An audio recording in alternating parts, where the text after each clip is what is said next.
আজ আমি soya chilli করব। এই সয়াবিন নিয়ে নিয়েছি কিছুটা। সয়াবিনগুলো একটা পাত্রে আমি গ্যাস ধরিয়ে দিয়েছি, গ্যাসের মধ্যে একটু জল বসিয়ে দিয়েছি, জলটা তখন গরম হয়ে গেছে। এর মধ্যে আমি সয়াবিনগুলোকে সিদ্ধ করে নেব।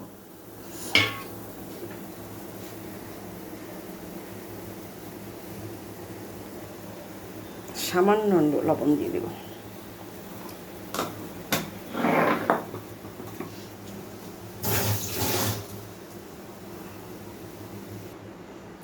সয়াবিনগুলোকে আমি এখন সিদ্ধ করে নিয়েছি, সিদ্ধ হয়ে গিয়েছে। সিদ্ধ হওয়ার পর একটু ফুলে ফুলে যায়, সাইজগুলো একটু বড় হয়ে গিয়েছে। আপনার ইচ্ছা করলে এটাকে ছিঁড়ে একটু ছোটও করতে পারেন। আচ্ছা, এটাকে এখন ঠান্ডা করে আমি এটাকে চিপে নেব, জলটাকে ছড়িয়ে নেব ভালোভাবে। এটাকে আমি ঠান্ডা হতে দেব। সয়াবিনগুলো আমার ঠান্ডা হয়ে গিয়েছে। এখন আমি এটা ভালোভাবে জলটাকে চিপে চিপে ফেলে দেবো। দেখুন, ভালো এইভাবে চিপে নিতে হবে।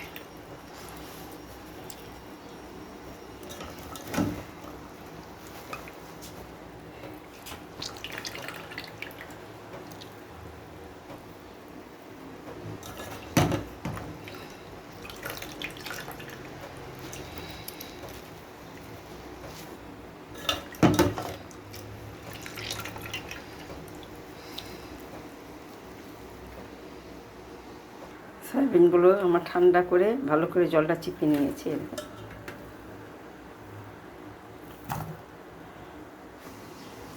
সয়াবিনের মধ্যে আমি সামান্য লবণ দিয়ে মেখে নেব।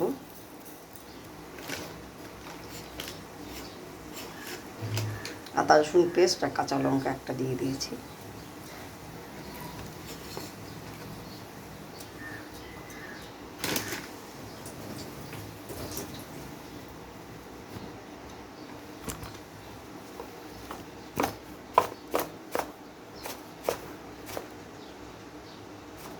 কাশ্মীরি মির্চি কালারের জন্য দিলাম।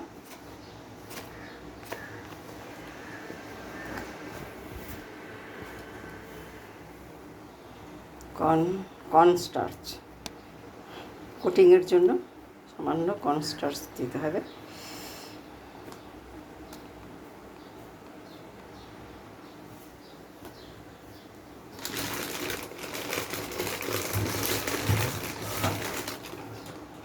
সামান্য ময়দা 1 চামচের মতোই দেবেন, খুব বেশি একটা দিতে যাবেন না, তাহলে এটা পকোড়ার মতো লাগবে খেতে। এখন এটাকে আমি মেখে নেব।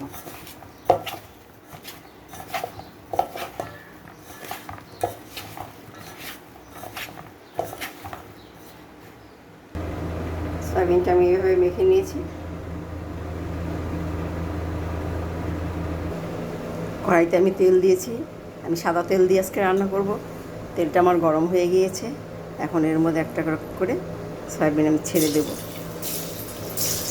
সয়াবিনকে এইভাবে ভেজে নিতে হবে।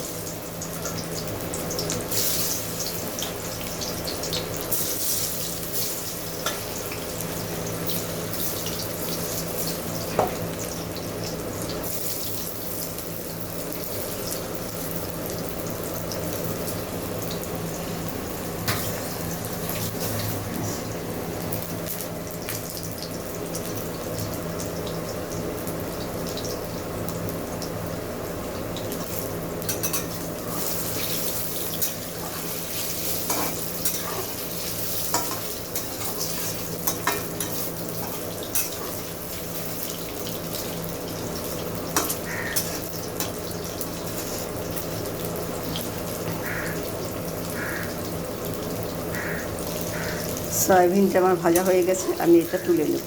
আপনারা ইচ্ছা করে সবগুলো সয়াবিন একসাথেও ভাজতে পারেন, আবার দুবারেও ভেজে নিতে পারেন। আমি সব একবারে দিইনি, দুবারেই দিয়েছি। সয়াবিনগুলো দেখুন আমি ভেজে নিয়েছি, কি সুন্দর কালার আসছে।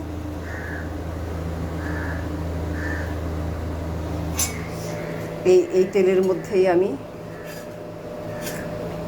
রসুন কুচি, আদা কুচি,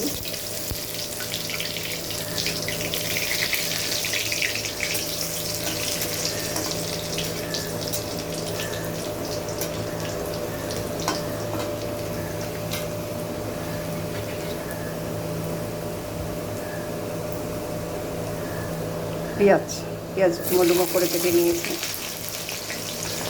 পেঁয়াজের পাপড়িগুলো ছেড়ে যাবে তেলে দিলে, বড় বড় করে কেটে নিয়েছি।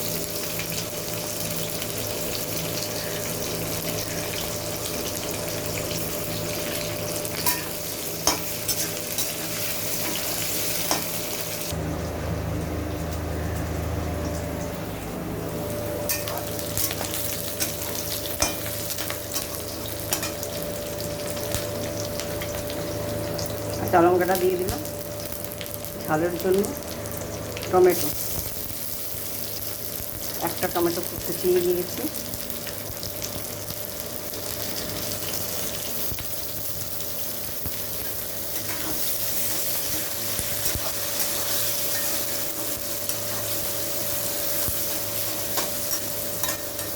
আমার পেঁয়াজটা ভাজা হয়ে গেছিলো, তারপরে আমি টমেটোটা দিলাম।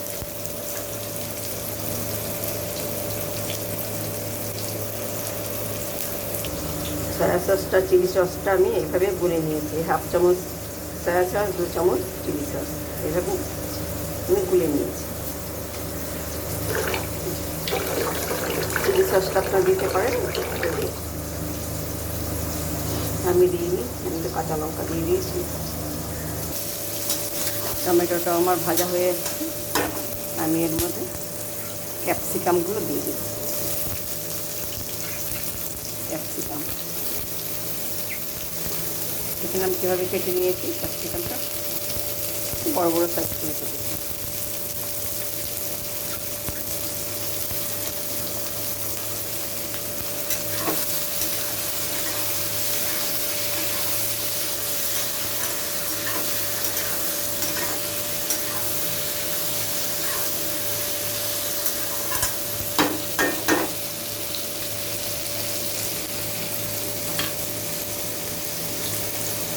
আমি সয়াবিনের লবণ দিয়েছি, তাই অল্প পরিমাণ লবণ এর মধ্যে দিয়ে দিচ্ছি।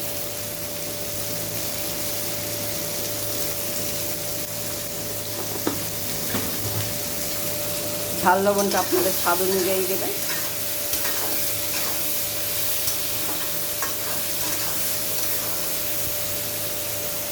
ক্যাপসিকামটাও আমি ভেজে নিয়েছি। এই অবস্থায় আমি সয়াবিনটা দিয়ে দেবো।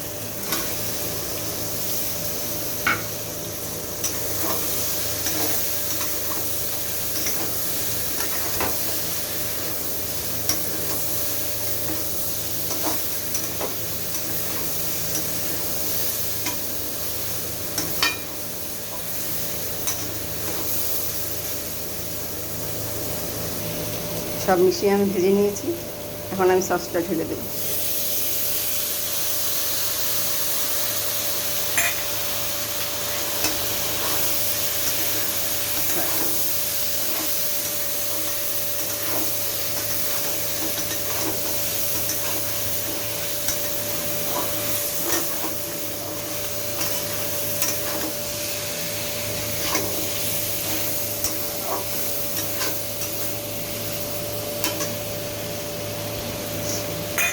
আপনার ইচ্ছা করলে এর মধ্যে জল দিতে পারেন, জল দিলে কর্নস্টার্চটা দিয়ে একটু ব্যালেন্স করে নেবেন।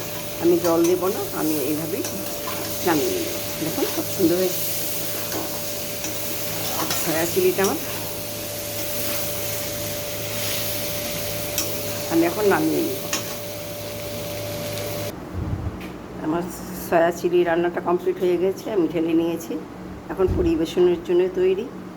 খেয়ে বলবেন কেমন হয়েছে, লাইক কমেন্ট ও শেয়ার করবেন। আমার চ্যানেলটা এতক্ষণ দেখার জন্য ধন্যবাদ।